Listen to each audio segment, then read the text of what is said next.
Assalamualaikum warahmatullahi wabarakatuh. Waalaikumsalam warahmatullahi wabarakatuh. Baik, untuk pertemuan kali ini kita akan membahas mengenai bab 3, yaitu menghindari dosa besar. Dosa besar apa saja yang tercantum dalam bab ini? Yang pertama yaitu membunuh, kemudian liwat, yang ketiga adalah LGBT, yang keempat adalah meminum khamar, yang kelima judi, yang keenam mencuri, yang ketujuh durhaka kepada orang tua, yang kedelapan meninggalkan sholat, yang kesembilan memakan harta anak yatim, dan yang terakhir adalah korupsi. Nah, di sini adalah materi yang akan kita bahas. Untuk materi yang pertama yaitu membunuh. Pembunuhan atau membunuh itu sangat dilarang dalam Islam, karena membunuh itu merupakan kejahatan yang tingkat tinggi. Efek pembunuhan itu juga memiliki efek berkepanjangan, baik dari pembunuh maupun dari keluarga yang korban tersebut. Allah Subhanahu wa taala berfirman dalam surat Al-Isra ayat 33 yang artinya, dan janganlah kamu membunuh jiwa yang diharamkan oleh Allah Subhanahu wa taala, melainkan dengan sesuatu sebab yang benar. Jadi membunuh itu sangat dilarang oleh Allah Subhanahu wa taala. Sudah ada dasar-dasarnya dalam Al-Qur'an. Banyak sekali dampak-dampak negatif dari pembunuhan. Yang pertama, bagi keluarga pembunuh, setiap ketentuan agama yang dilanggar maka akan memunculkan konsekuensinya, baik konsekuensi hukum ataupun konsekuensi psikis. Untuk pelanggaran larangan membunuh, hukumnya sudah ditentukan. Bahkan tidak hanya agama, tetapi hukumnya juga ditentukan oleh hukum nasional dalam undang-undang. Kemudian dampaknya yang kedua, yaitu dampak keluarga, korban dan masyarakat. Pembunuhan dan kejahatan agama serta kemaksiatan memiliki dampak yang besar. Dampaknya itu tidak hanya dirasakan oleh keluarga korban, tetapi juga oleh masyarakat sekitar. Selain mendapat konsekuensi hukuman agama, dimurkai Allah, mendapat dosa, kemudian juga akan mendapat hukuman negara, yaitu bisa saja dipidana. Dosa besar yang kedua yaitu liwat. Apa itu liwat? Ada yang tahu? Jadi dalam katalog kemudian itu pengembangan katalog itu jadi katalog yang berarti melakukan sesuatu seperti perbuatan nabi. Sudah tahu cerita nabi? Yaitu orang-orang yang menyukai sesama jenis laki-laki dengan laki-laki. Itu jangan sampai terjadi di. Kemudian istilah liwat itu digunakan untuk menjelaskan perbuatan yang dilakukan oleh seorang laki-laki dengan cara memasukkan zakat ke dalam buku laki-laki lain. Nah, itu sangat perbuatan yang dibenci oleh Allah Subhanahu wa taala. Allah sendiri berfirman dalam surat Al-A'raf ayat 81, sesungguhnya kamu mendatangi laki-laki untuk melampiaskan nafsunya kepada mereka, bukan kepada wanita. Maka kamu itu adalah kaum yang melampaui batas. Jadi Allah Subhanahu wa taala sangat memurkai orang-orang yang seperti itu. Manusia diciptakan oleh Allah secara berpasang-pasangan. Jadi tidak boleh memilih yang bukan seharusnya. Maka itu adalah perbuatan yang melampaui batas. Jadi selain zina itu merupakan dosa yang besar, yang sangat berbahaya bagi kita. Namun liwat di samping termasuk dosa yang besar, perilaku ini lebih berbahaya bagi manusia daripada zina. Jadi perilaku ini dosanya bisa lebih besar daripada zina. Dosa besar yang ketiga yang harus kita hindari yaitu mengenai LGBT, lesbi, gay, transgender dan biseksual. Ini merupakan perbuatan yang sangat menyimpang.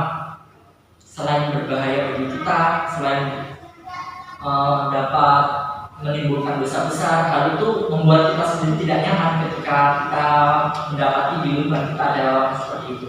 Benar kan? Jadi untuk yang pertama, lesbi itu adalah seseorang perempuan yang menyukai sesama jenisnya perempuan. Kemudian gay itu sebaliknya, laki-laki dengan laki-laki. Yang ketiga adalah biseksual, yaitu mempunyai sifat kedua jenisnya. Laki-laki bisa seperti perempuan ataupun bahkan sebaliknya, tertarik kepada dua jenisnya itu juga. Yang terakhir adalah transgender. yaitu orang yang memiliki gender atau ekspresi gender yang berbeda dengan seharusnya. Lebih enaknya ketika laki-laki merubah gendernya menjadi perempuan ataupun sebaliknya, perempuan menjadi laki-laki. Nah, di situ sangat tidak diperbolehkan dalam keilmuan Islam.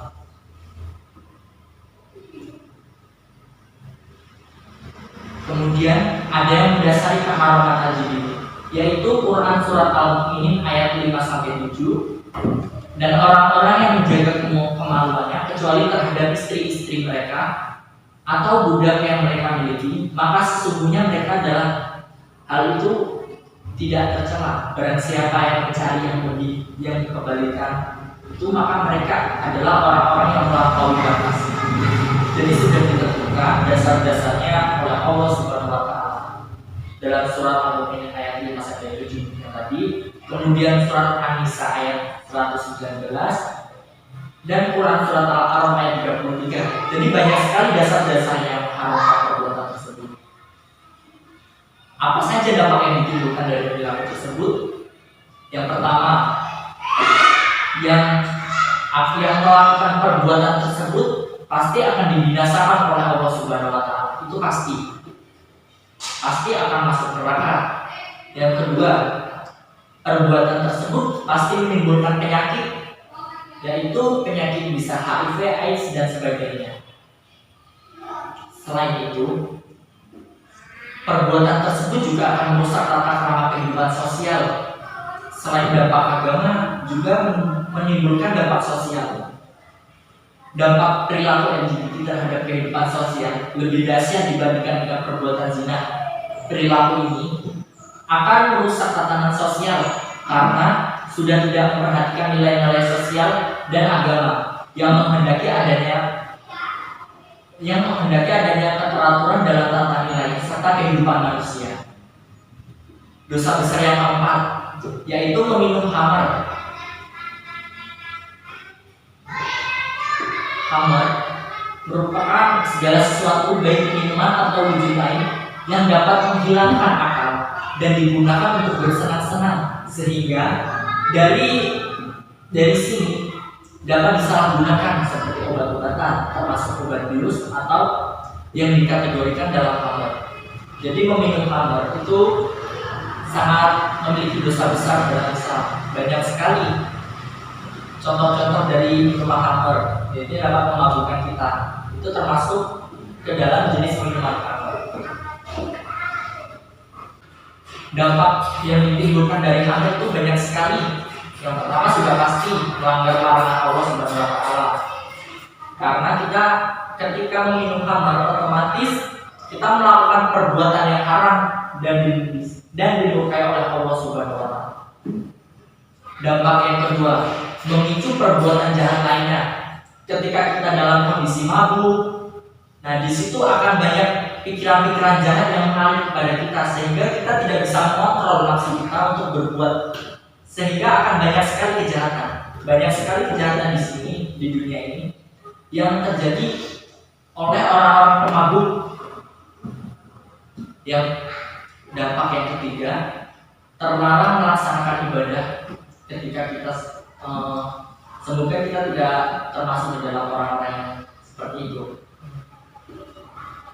Ketika ada seseorang yang sudah meminum khamar, maka ibadahnya tidak akan diterima oleh Allah Subhanahu wa Ta'ala. Jadi haruslah bertobat terlebih dahulu.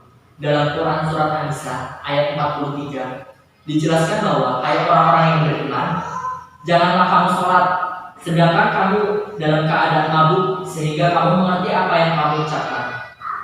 Jadi ketika mabuk itu tidak boleh kita melaksanakan sholat, melaksanakan ibadah, karena ibadah itu tidak akan diterima oleh Allah Subhanahu wa Ta'ala. Kemudian pasti kita dapat mendapatkan sanksi ketika berkhamar. Yang pertama, sanksi agama. Sudah jelas bahwa meminum khamar akan mendapatkan dosa. Ketika kita mendapatkan dosa, semakin dosa yang kita peroleh semakin banyak, maka kita akan semakin mudah untuk masuk neraka. Nah, selain sanksi agama, kita juga bisa mendapatkan sanksi hukum. Banyak sekali pasal-pasal dalam undang-undang yang menjelaskan larangan untuk meminum khamar, yaitu dalam Undang-Undang Hukum Pidana atau KUHP pasal 336, pasal 537, pasal 538 dan 539. Di situ adalah pasal-pasal yang melarang kita untuk meminum minuman keras. Banyak sekali cara-cara kita agar kita terhindar dari perilaku tersebut. Yang pertama, kita bisa meningkatkan ketaatan dan ibadah serta amal soleh kita. Yang kedua, meyakini bahwa mengkonsumsi miras dan segala bentuknya adalah perbuatan keji yang diancam oleh Allah Subhanahu wa Ta'ala akan dimasukkan ke dalam neraka. Kemudian cara yang ketiga, yaitu bisa saja kita bisa menghindari dengan sepenuh hati. Dengan mengkonsumsi minuman keras itu tidak ada gunanya. Tanamkan dalam hati, buat apa lo minum ini? Tidak ada gunanya buat kita, cuma bakal merusak tubuh kita. Bahkan minuman itu bisa merusak masa depan kita. Cara yang keempat yang bisa kita lakukan dengan meningkatkan kualitas akhlak kita. Ketika akhlak kita semakin meningkat kualitasnya, maka kita sendiri akan bisa menjauhi perbuatan-perbuatan yang dilarang oleh Allah Subhanahu wa Ta'ala. Dosa yang kelima, dosa besar, yaitu berjudi. Judi itu diartikan sebagai kegiatan atau pertaruhan yang memperoleh keuntungan dari hasil perundingan atau pertandingan. Unsur-unsur judi, yang pertama pasti adanya suatu permainan. Jadi judi itu pasti merupakan sebuah permainan yang di dalamnya terdapat untung-untungan. Jadi untuk memenangkan itu hanya mengandalkan faktor keberuntungan. Apapun bentuk permainannya, jika terdapat unsur-unsur judi, maka jauhi perbuatan tersebut. Yang ketiga itu pasti adanya taruhan. Ini yang bahaya. Taruhan bisa saja dengan uang atau benda-benda kecil lainnya. Itu bisa dikategorikan sebagai judi. Judi ini bisa terjadi di antara kita, bahkan kita sendiri pun mungkin tidak menyadarinya. Seperti ya, kita misalkan bermain dengan teman, tebak-tebakan menggunakan taruhan, nah itu sudah digolongkan dengan kategori judi. Dampak negatif dari perilaku judi itu merupakan perbuatan rijs yang berarti kotoran manusia atau busuk dan menjijikan. Judi itu perbuatan yang menjijikan. Judi adalah perbuatan setan yang merusak ukhuwah, menimbulkan permusuhan atau kebencian. Jadi judi itu sangat jelek sekali untuk kita, sehingga harus kita hindari. Cara kita menghindari judi, yaitu bisa dari para tokoh masyarakat, tokoh agama, dan para tokoh-tokoh lainnya untuk memberi edukasi mengenai bahaya judi serta melakukan tindakan-tindakan seperti mengevaluasi masyarakatnya, apakah di dalamnya terdapat tindakan judi atau tidak. Kemudian setiap individu berusaha untuk meninggalkan pergaulan dengan perjudian. Banyak sekali pergaulan remaja saat ini yang mungkin efeknya tidak baik bagi kita semua. Seperti di lingkungan adik-adik sekalian, mungkin banyak yang berjudi atau yang melakukan minuman keras. Nah itu bisa mungkin dihindari. Sebaiknya jangan pernah bergabung kepada pergaulan yang seperti itu. Dosa besar yang selanjutnya, yang keenam, yaitu mencuri. Mencuri itu diartikan sebagai mengambil hak milik orang lain tanpa izin dengan tidak sah, biasanya dengan sembunyi-sembunyi. Jadi nggak ada yang namanya mencuri terang-terangan. Kalau mencuri terang-terangan itu namanya izin dulu, itu bukan mencuri. Nah, dampak mencuri itu ada dua. Yang pertama, dampak mencuri bagi pelakunya. Yang kedua, dampak bagi korban dan masyarakat. Dampak bagi pelakunya yaitu mengalami kegelisahan batin. Pasti nggak tenang tuh yang namanya mencuri. Misalkan Reza, dia nyolong barangnya milik Bagas, dia pasti nggak mungkin tenang gitu. Nanti gimana ini? Tenang, dia nggak mungkin merasa tenang dalam hati. Kemudian pasti mendapat hukuman kalau ketahuan. Nah, yang ketiga, mencemarkan nama baik nama dirinya sendiri, orang tua, kerabat, bahkan gurunya. Banyak sekali nama-nama yang bisa diambil dari perbuatan ini. Jadi banyak sekali kerusakan-kerusakan yang ditimbulkan, sehingga sebisa mungkin apapun bentuknya kita jangan pernah mencuri, mengambil barang milik orang lain. Pencurian yang sering terjadi di antara kita kan banyak tuh, pulpen hilang, udah nggak tahu kemana, itu udah dikategorikan sebagai mencuri. Kemudian dampak yang selanjutnya itu dampak bagi korban dan masyarakat. Yang pertama, menimbulkan keraguan atau kekecewaan. Pasti ketika kita sudah mengetahui, oh ada nih orang yang mencuri, pasti kita nggak mungkin percaya dong sama dia. Apapun yang dia lakukan mungkin susah untuk kita percaya.